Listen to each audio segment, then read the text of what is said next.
The turquoise waters of the Caribbean stretched as far as my eyes could reach, reflecting the bright sun of a perfect day. Laughter echoed around, blending into the sound of the waves gently lapping against the ship's hull.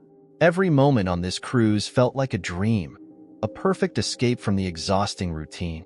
But dreams have a strange way of turning into nightmares when we least expect it. I was on the upper deck, admiring the vastness of the ocean, when the first dark clouds began to appear on the horizon. At first, I did not attach much importance. After all, we were in the Caribbean, a place where the weather changes rapidly and where brief storms are common. However, something in those clouds looked different. They moved with alarming rapidity, engulfing the blue sky in a blanket of darkness. The wind began to blow stronger, lifting the towels from the sun loungers and causing the decorative palm trees to sway violently. A shrill announcement came over the loudspeakers, asking all passengers to head inside the ship. With a racing heart, I followed the instructions, feeling the first drop of icy rain fall on my face. Inside the ship, the environment had changed dramatically. Laughter was replaced by apprehensive murmurs and worried looks.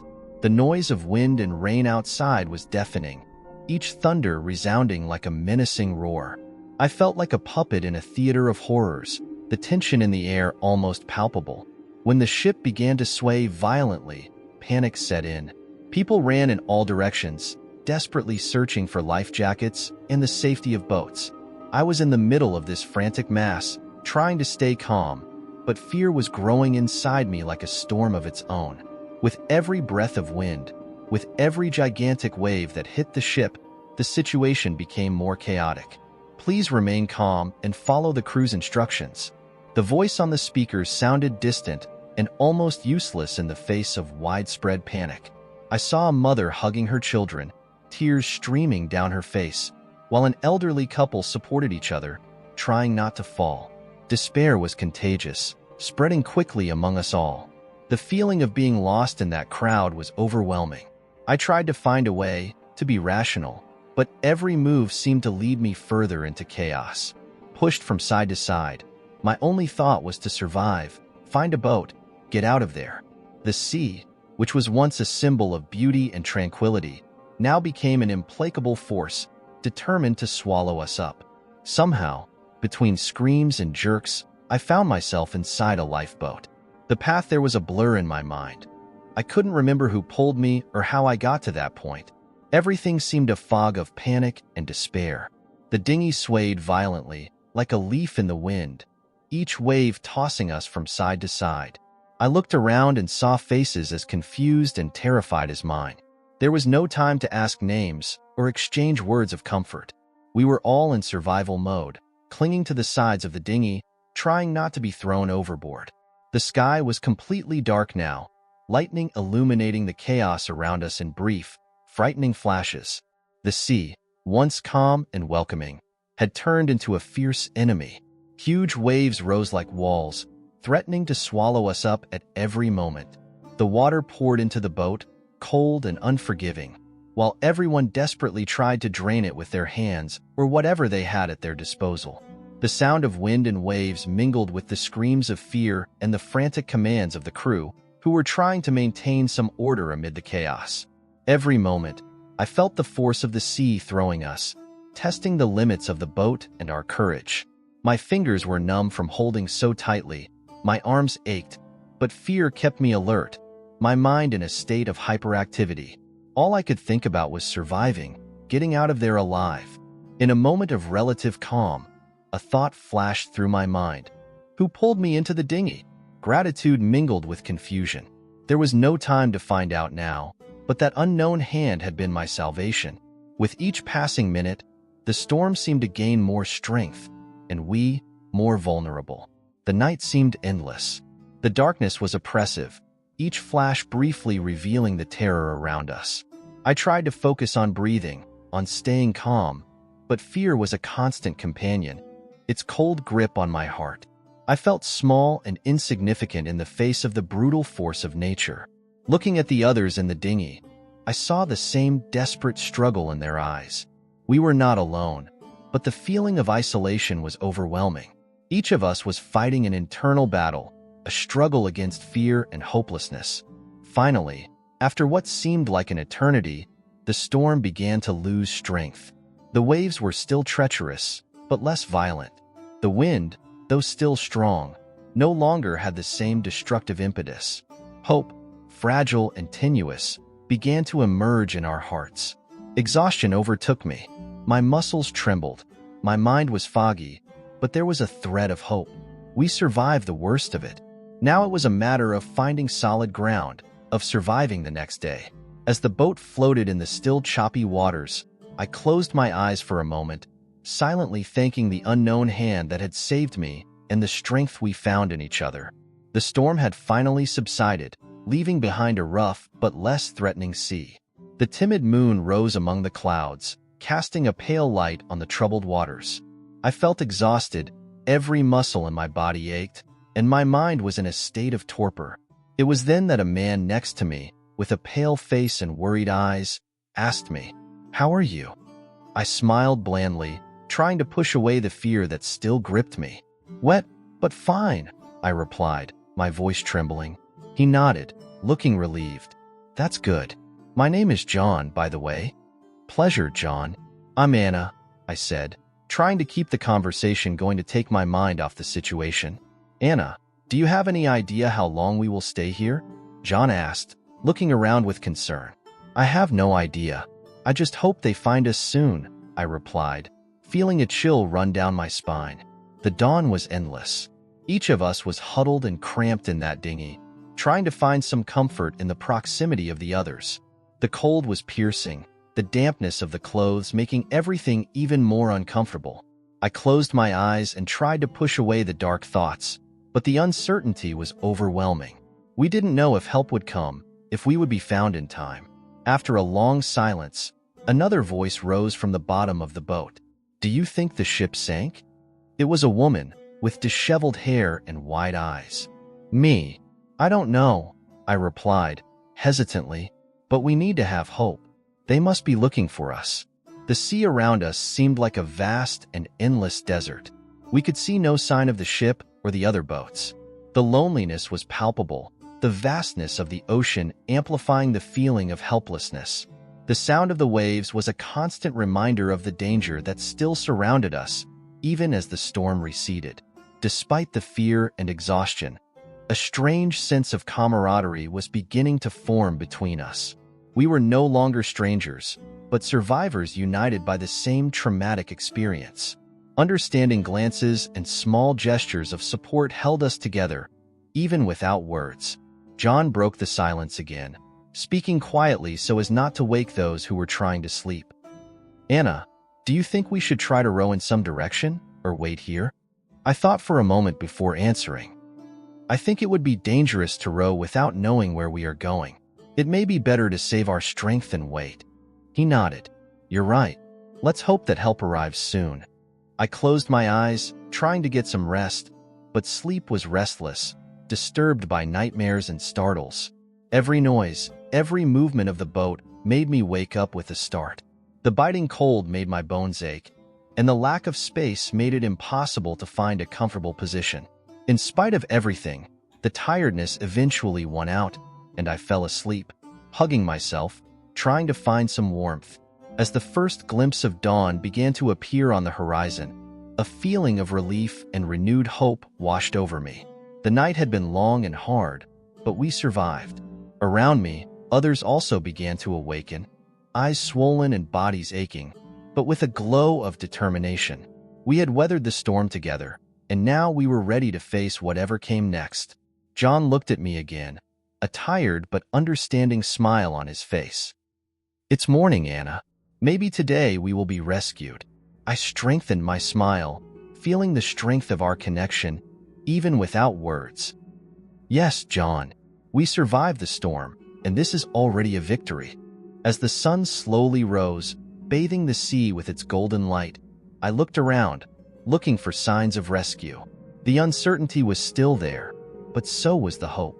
We survived the storm, and now we had a new battle ahead, finding our way back to safety. We weren't rescued that first day. The sun rose high in the sky, but no distress signal appeared on the horizon. We were adrift on the high seas, and that endless waiting only added to our anguish. The silence was broken only by the sound of the waves and occasionally by murmurs of concern. I felt trapped in a nightmare from which I could not escape. John took on a leadership role, trying to keep morale high. "Guys, we need to stand firm and alert. They're looking for us, I'm sure. We must have faith that we will soon be rescued." "What if no one finds us?" a woman asked, her voice trembling with fear. "They will find us," John replied firmly. "We have to stay positive and rational. We will take turns to watch and rest." I watched John, admiring his calmness and determination. He seemed to be the anchor we all needed in that moment of uncertainty. His eyes met mine, and he flashed an encouraging smile. "Let's get out of this, Anna. I promise." But the hours passed and uncertainty persisted. The sun began to set, tinting the sky orange and pink as our fear grew with the impending darkness. We tried to save energy by drinking small sips of water and trying to find more comfortable positions in the cramped dinghy. Night was approaching, and with it a new threat, another storm. The sky quickly darkened, black clouds forming on the horizon. The wind began to blow hard, shaking the sea and spreading the feeling of panic among us. "Another storm," I murmured, fear taking root in my chest. "I don't know if we can handle another one of those." John approached, putting his hand on my shoulder. "We'll make it, Anna. Stand firm. We need to be ready for whatever comes." The first drops of rain began to fall, followed by a torrent that soon turned the sea into a chaos of violent waves. The dinghy swayed dangerously, each wave threatening to turn us over. We all clung to the sides, trying not to be thrown overboard. "Hold on. Don't let go," John shouted, his voice almost muffled by the roar of the storm. The sea seemed determined to swallow us up. Water poured into the dinghy, and we all worked frantically to drain it with our hands, but it seemed useless. The fear was palpable, each of us struggling with the hopelessness that set in. "We need to unite," shouted a man on the other side of the boat. "The only way we can survive is together." The storm continued to batter us, relentless. I felt small and powerless in the face of the brutal force of nature. Each thunder resounded like a menacing roar. Each lightning illuminated the chaos around us. It was hard to hold on to hope, but I looked at John and saw the same determination in his eyes. "Anna, look at me," he said, holding my face in his hands. "Let's get out of this. Believe me. We need to believe." I nodded, trying to find strength in his words. "I believe you, John. We will survive." The storm seemed endless, but finally, after hours of stormy weather, it began to lose strength. The waves were still high, but less violent. The wind, though still strong, no longer had the same destructive impetus. I felt exhausted, every muscle in my body ached, but there was a sliver of hope. A huge wave almost turned us over. Frightened John looked around, his eyes assessing the state of everyone in the dinghy. "We survived one more, guys. We will continue to stand firm. The rescue will come."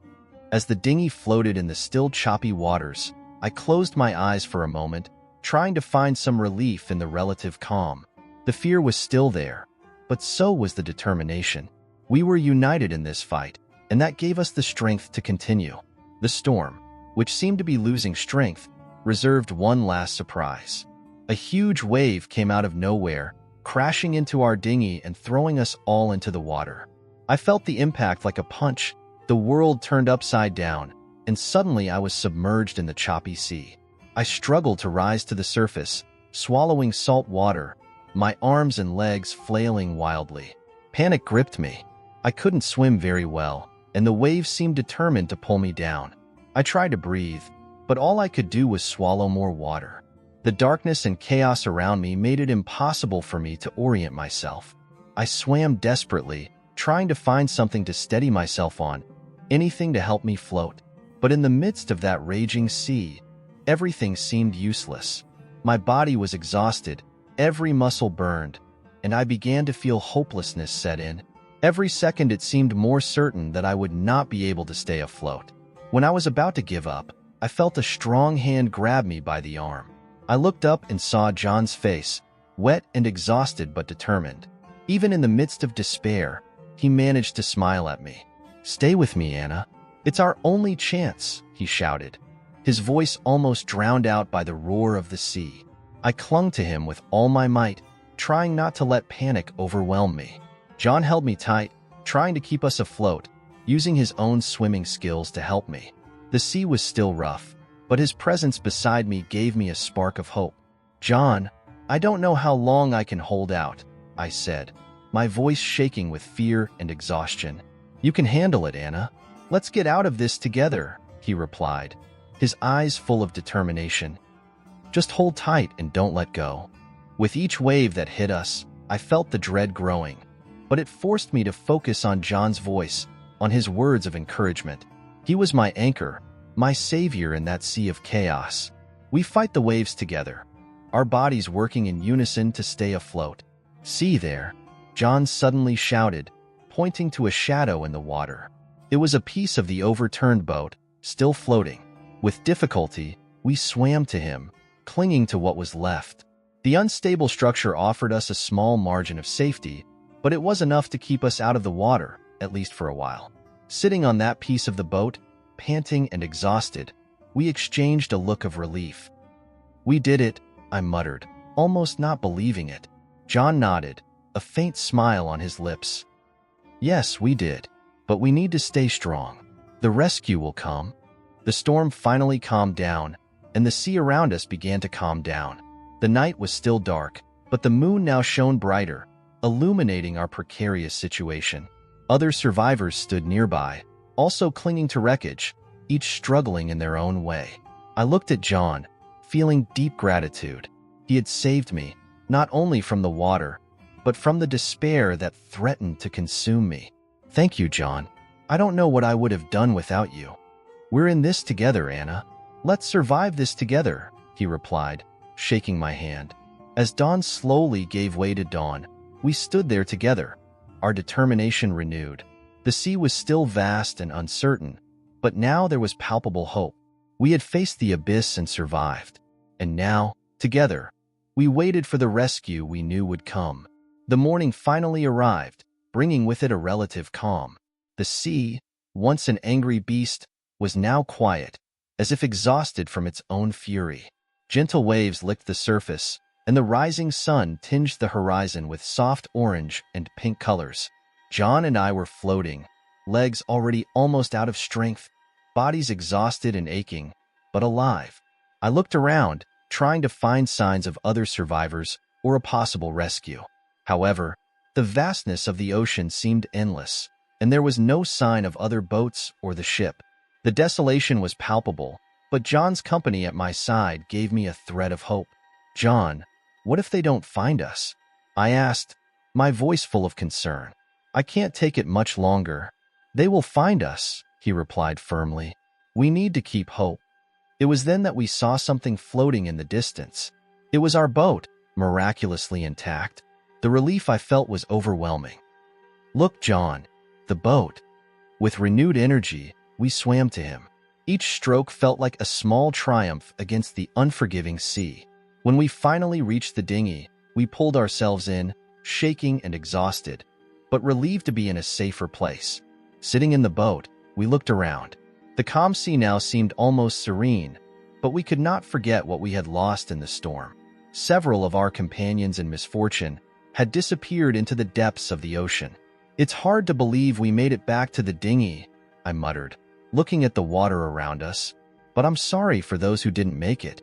John nodded, his gaze fixed on the horizon. "Yes, it is painful, but we need to stay strong for them too. They wouldn't want us to give up." The silence between us was charged with sadness and determination. Each of us reflected on those who had been swept away by the sea, the lives that were tragically cut short. It was a weight we carried together, and it brought us even closer together. "John, do you think someone is looking for us?" I asked, my voice low. "I'm sure you do," he replied, without hesitation. "Ships like ours have emergency systems. They must be organizing searches. We need to be strong and wait." The sun continued to rise, and the water began to warm up with its golden rays. The hope of being rescued was still alive, even if tenuous. The dinghy, gently bobbing in the waves, was our temporary refuge, and together, John and I formed a resilient team. "We'll make it, Anna," he said, shaking my hand. "Let's get out of this." "I know, John," I replied, feeling a new determination. "We will survive and tell our story." The waiting continued, but now there was a new sense of purpose in our hearts. United by experience and loss, we knew we had to be strong, not just for ourselves, but for all those who didn't make it. And so, with the sunlight guiding us, we kept hope alive, steadfast in our conviction that we would be found and rescued.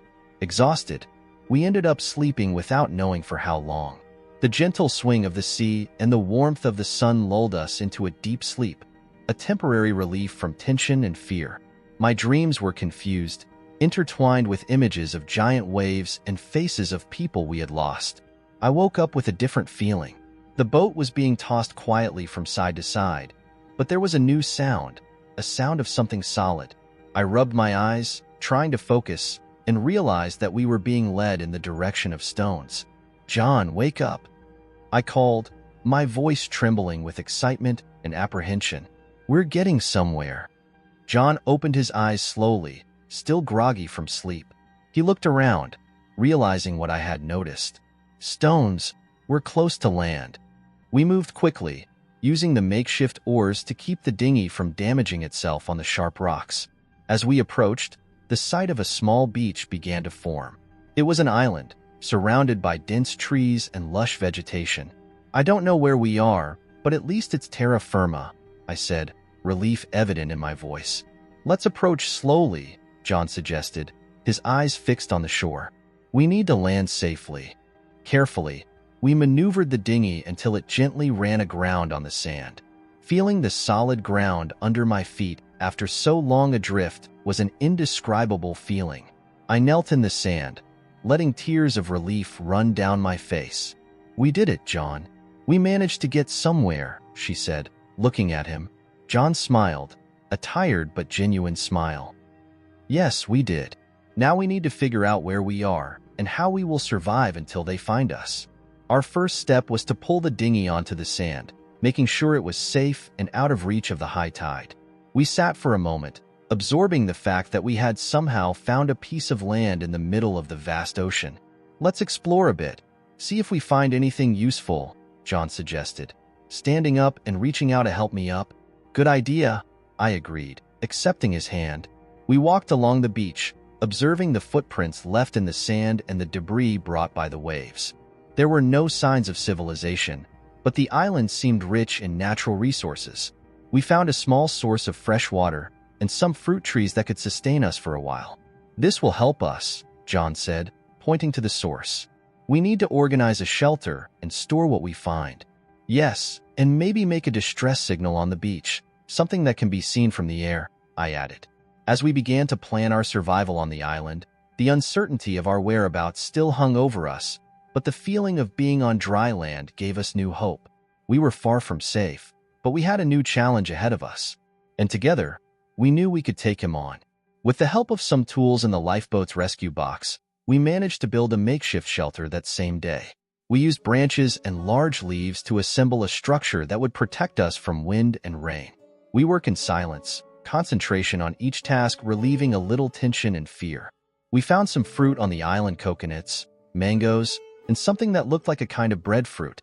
It was a relief to know that we would have something to eat besides the emergency ration from the dinghy. We ate the fruit and drank the fresh water from the spring we had found. The sweet taste of ripe mangoes brought a brief moment of pleasure in the midst of our ordeal. "These fruits are a blessing," John said, wiping mango juice from his chin. "We need to stock up as much as we can." I nodded, chewing slowly. "Yes, and rationing our food well. We don't know how long we'll be here." We were both extremely tired. The physical exertion combined with the emotional stress of the past few days was taking its toll. The shelter, though simple, offered unexpected comfort. When night fell, we lay on the leaf-covered sand, the body exhausted and the mind finally giving in to the need to rest. "John, thank you for everything," I murmured, my voice heavy with fatigue. "I don't know what I would have done without you." He turned his head to look at me, a soft smile on his lips. "We're in this together, Anna. Let's get out of this." We didn't have much to talk about. The fatigue was overwhelming, and the words seemed unnecessary. The sound of waves breaking gently on the beach and the distant singing of nocturnal birds created a tranquil symphony that lulled us to sleep. I closed my eyes, feeling the relief of the body relaxing after so many days of tension. The memories of those we lost at sea still weighed heavily on my heart, but John's presence by my side, our shared determination, offered immense comfort. Sleep came fast and deep, a blessing we dared not refuse. The simple shelter, the food and fresh water, and the certainty that we were not alone were all we needed at that moment. Tomorrow would bring new challenges, but for now, we let the peace of the night calm our spirits. The next morning, we wake up with sore bodies from the previous day's exertion.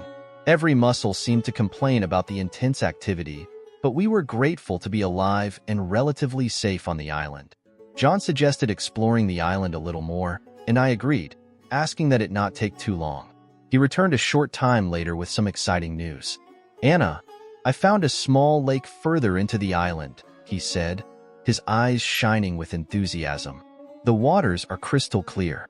It would be a good place to wash up and relax a bit." The idea of fresh water to wash the sand and sea salt from our bodies was tempting. Even if we were in a survival situation, the basic need for cleanliness and comfort could not be ignored. "Come on then," I replied, a smile forming on my face. "I can't wait to feel clean again." We walked together through the interior of the island, following John's directions. The vegetation was dense, with tall trees and colorful birds flying above our heads. The fresh morning air brought new vigor to our steps. Finally, we arrived at the lake. It was really small, surrounded by rocks and leafy trees that protected it from the view of the sea. The waters were clear and inviting, reflecting the blue sky above us. "I'll go first," John said, starting to take off his clothes.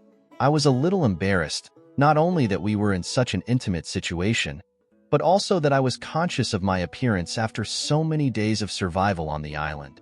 However, the need for cleanliness was greater than any sense of modesty. I took a deep breath and followed John's example, carefully taking off my clothes. The water was cold at first, but I soon got used to the temperature. We swam for a while, letting the water cleanse our tired bodies and renew our energies. "It's ironic," I commented, laughing a little.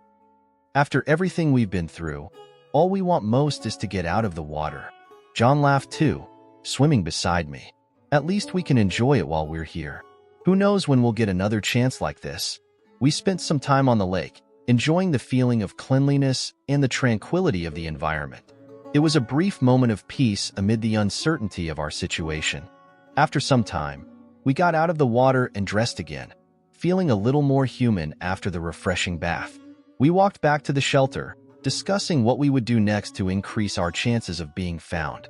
Despite the brief relief provided by the lake, the unforgiving reality of our situation continued to remind us of its presence. We weren't sure if we were being sought or if any rescue was underway. The absence of signs of ships or aircraft made us anxious, fueling the fear of being left behind. The constant presence of dark clouds on the horizon alerted us to the urgent need to improve our shelter. We had no fire to cook on or to keep warm on cold nights, and any storm could leave us drenched and vulnerable. "We need to improve our shelter," John said, looking at the clouds with concern. "If a storm comes, we need to make sure we have a dry place to shelter." I agreed, remembering the previous nights when we slept huddled in the makeshift shelter. It was enough to protect us from the wind, but it offered no real protection against rain. We gathered thicker branches and large leaves to strengthen the walls of the shelter. We dug trenches around it to divert rainwater and covered the roof with overlapping sheets, creating an additional layer of protection. It was hard work, but the prospect of being dry in case of rain motivated us. As we worked, we discussed other ways to improve our situation. We looked for stones that could be used to light a fire, but all we found were smooth, non-porous stones. This made us realize that we needed to be creative and patient if we wanted to survive longer on the island. By the end of the day, we were exhausted, but satisfied with the work we had done. Our shelter was more resistant and better prepared to face the bad weather that could come. We sat together outside, watching the sky as the sun set on the horizon. I hope we've done enough, I muttered, looking at the reinforced shelter. John nodded, putting his arm around me. We did our best, Anna. That's all we can do for now. The wind began to blow gently, bringing with it the smell of impending rain. Night was falling fast upon us, enveloping us in increasing darkness. Our shelter awaited us, a refuge from the now approaching elements. With hearts heavy with worry, we settled inside the shelter, ready to face another night on the unknown island. The uncertainty of tomorrow hung over us, but we were determined to keep fighting, clinging to the hope that one day we would be rescued and brought back home. That early morning, the storm we had feared finally rolled over the island.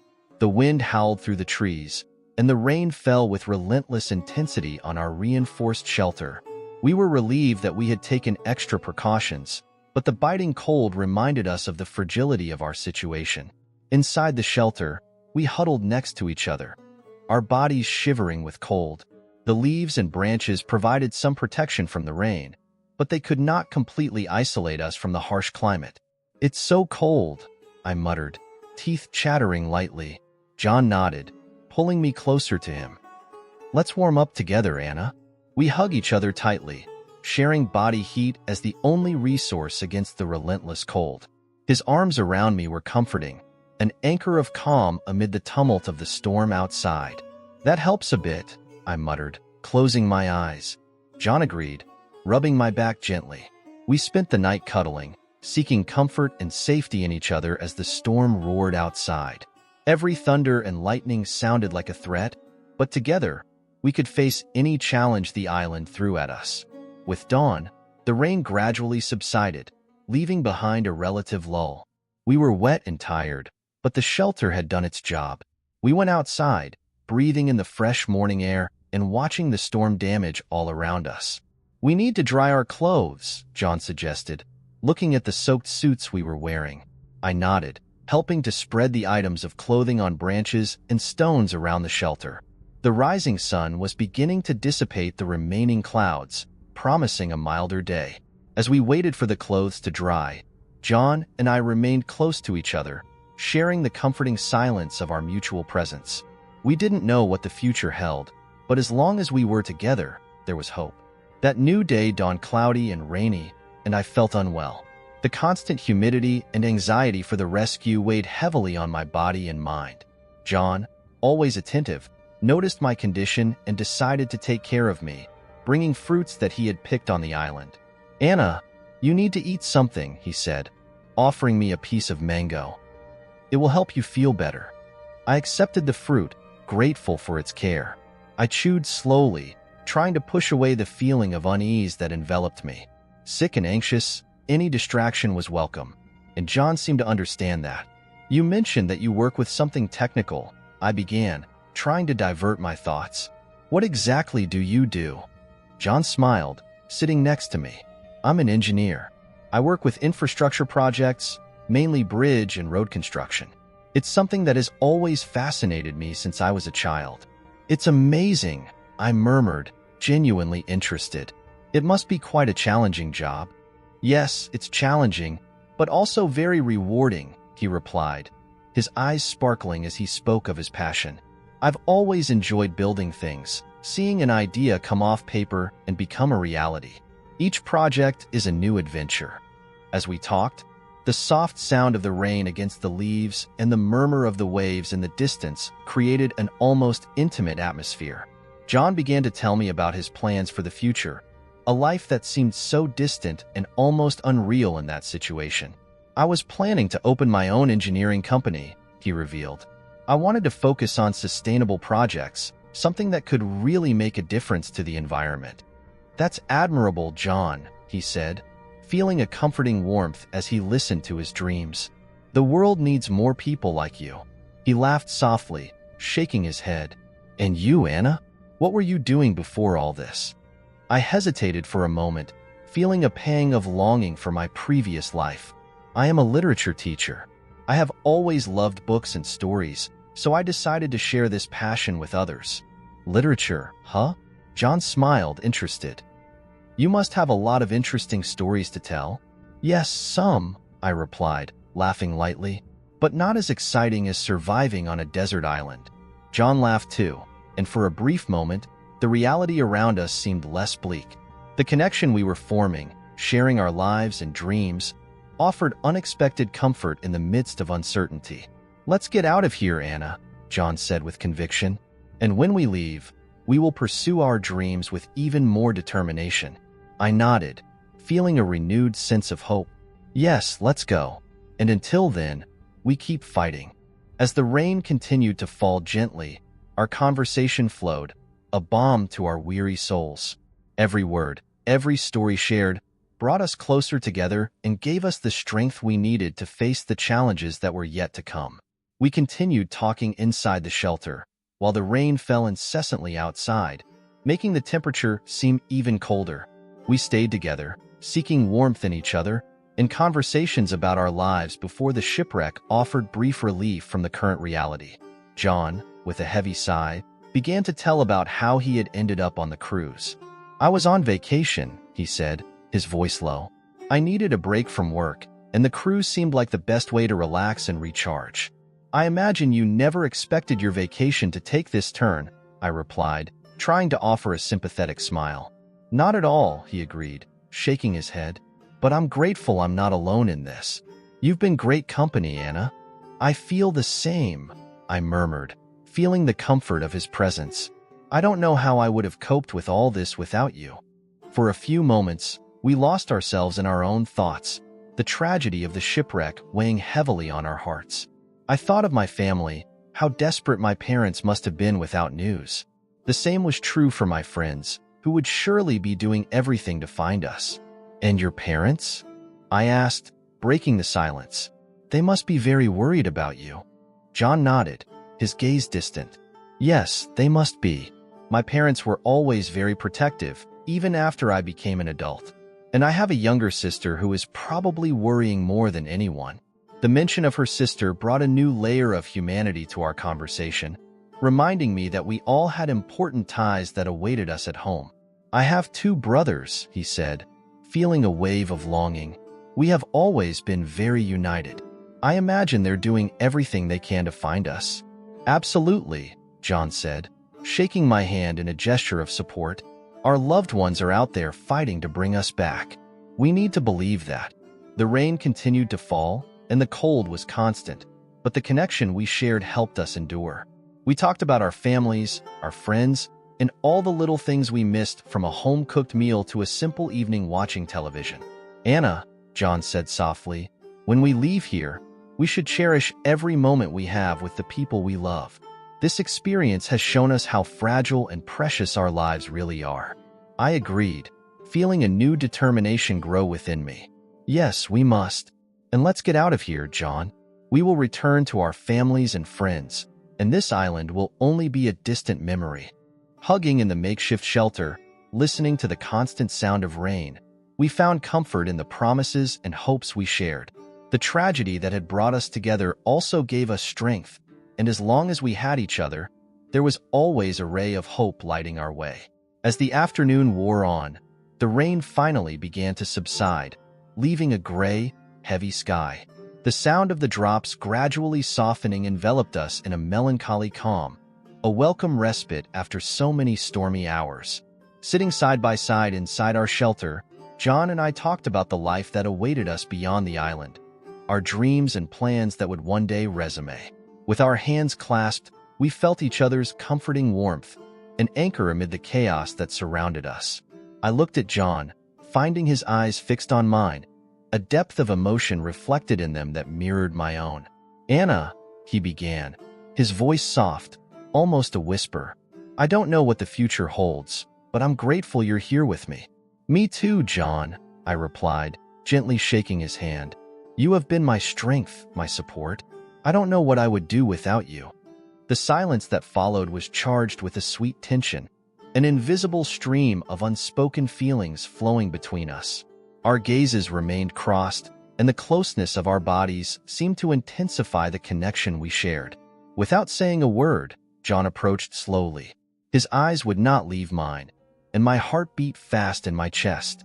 When his lips touched mine, It was as if the world around us disappeared, leaving only the two of us, united in that moment of tenderness and desire. The kiss was soft and gentle, a reflection of everything we had been through together. His hands held my face carefully, and I surrendered to the feeling of security and affection he conveyed. When we finally pulled away, our faces still close, we couldn't help the smiles forming on our lips. "That was unexpected," I murmured, feeling my face blush slightly. "Yes," he agreed, still smiling. "But necessary, I think." I agreed, feeling a new surge of hope and confidence. We were together, facing the unknown, and that kiss seemed to seal the promise that we would keep fighting, not just for survival, but for a future we could build together. As night fell over the island, John and I stood side by side, our hands still clasped, sharing the warmth of our bodies and the strength of our newfound bond. The storm had tested us, but also brought us closer, and in that moment, we felt we could face anything together. The evening brought with it a new beginning, a new phase in our journey, and we were ready to face whatever came, united by the bond we now shared. That night, we slept in each other's arms, a sense of peace enveloping us in spite of everything. The warmth of our bodies and the security of our newly formed bond gave us a comfort we hadn't felt in a long time. For the first time in days, I was able to fall asleep without fear, the sound of gentle rain and the steady rhythm of John's breathing next to me calming me down. As the sun began to rise, its first rays piercing the scattered clouds, we awoke with a renewed sense of hope. John was the first to get up, reaching out to help me out of the shelter. The morning mist still hung over the island, creating an almost ethereal scenery around us. "Anna, look!" John exclaimed suddenly, pointing to the horizon. I followed his gaze and saw, in the distance, a vessel approaching. My heart raced, and a cry of joy escaped my lips. "John, it's a boat. They're coming to rescue us." We rushed to the shore, shouting excitedly and waving with all our might. The boat was rapidly approaching, and our cries were finally heard. The people on board began to wave back, and soon a small dinghy was lowered to pick us up. "We are saved, Anna," John said, turning to me, his eyes shining with happiness. "We're finally getting out of here." We hugged each other tightly, tears of relief and joy streaming down our faces. "Yes, John, we are saved," I replied, my voice choked with emotion. As the dinghy approached the shore, we kissed, a gesture of gratitude and love. It was a kiss full of promise and hope for the future, a future that now seemed within reach. The boat finally reached the beach, and we were helped aboard. The people on the larger boat welcomed us with warm blankets and words of comfort. Sitting together on the deck, we watched the island we had left behind, feeling a mixture of relief and gratitude. "We survived, Anna," John muttered, shaking my hand. "And now, we have a second chance."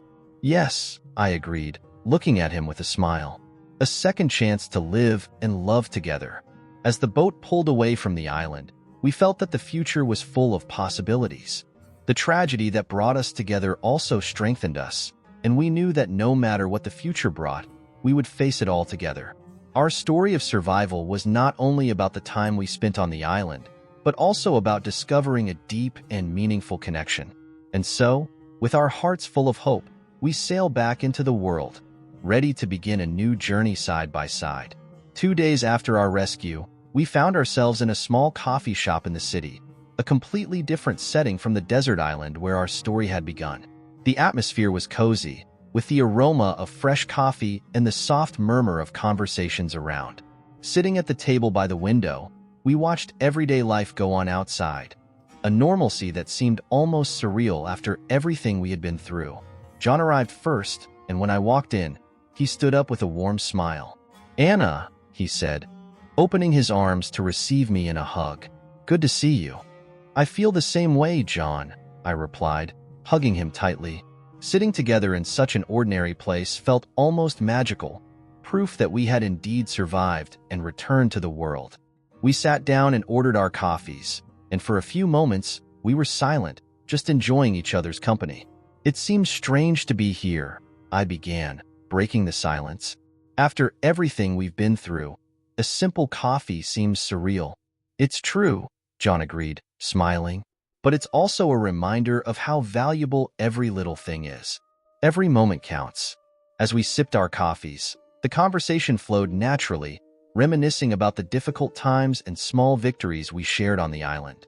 John held my hand on the table, and I felt the same comforting warmth as before, a bond that seemed indestructible. "Anna," he said, his eyes serious and sincere, "these last few days have shown me how important you are to me. Life is unpredictable and fragile, and I don't want to waste any more moments. I want us to always know what we mean to each other." I felt a lump in my throat, but with happiness. "John, I feel the same way. You have been my strength, my companion, and I have found that I do not want to go on without you." He smiled, shaking my hand firmly. "So let's make a promise here and now. We will always value our time together and never take anything for granted."